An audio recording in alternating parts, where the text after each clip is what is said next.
We were driving back from the lake that evening. The air smelled of wet earth and pine. Laughter filled the car as my husband, Mark, argued with us about the web.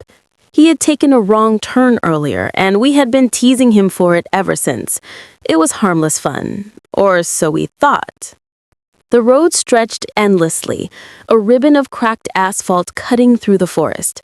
The sun was dipping behind the trees, painting the sky with orange and violet streaks.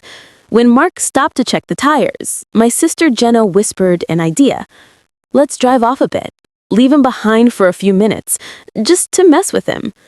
We laughed. It was cruel, but the mood was light. He crouched beside the rear wheel, muttering to himself. We slipped into the car, holding our breath.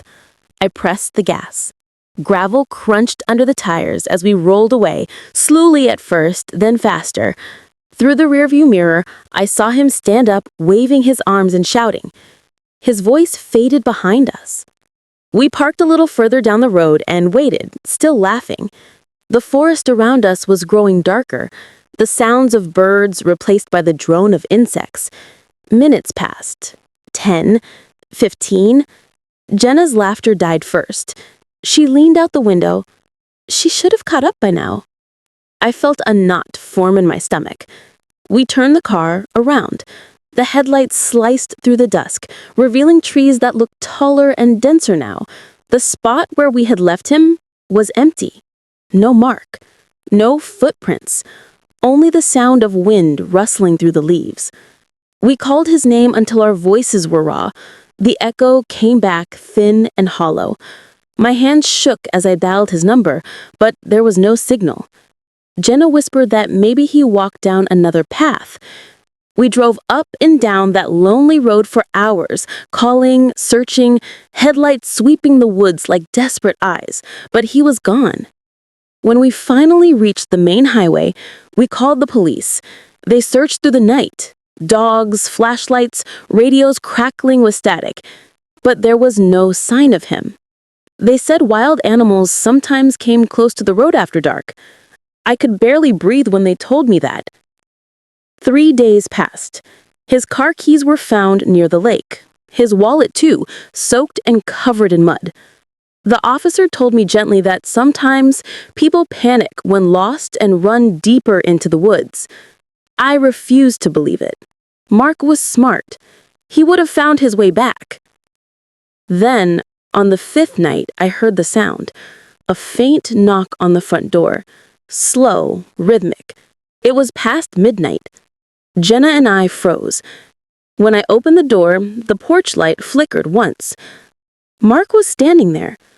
His clothes were torn, his skin pale, streaked with dirt. There was something wrong with his eyes. They were glassy, unfocused, like he was staring past me. "Mark?" I whispered. He smiled slowly, the corners of his mouth twitching unnaturally. "You left me," he said. His voice was hoarse, dry like dead leaves. "We thought you were behind us. We came back. We searched." He stepped inside without asking. The house grew cold. The air felt heavy, damp, like the woods after rain. Jenna backed away, whispering my name, but I could not move.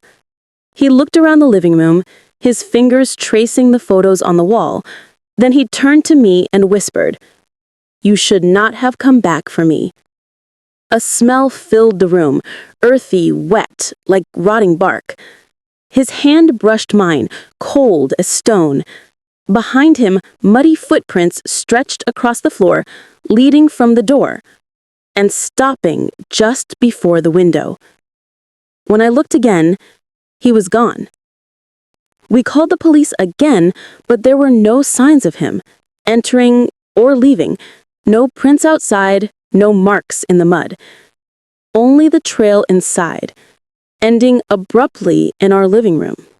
They said we were tired, hallucinating from grief. But at night, I still hear the knock. Always 3 times, always slow. And when I wake, there is mud on the floor again. Fresh, damp. as if he just came home.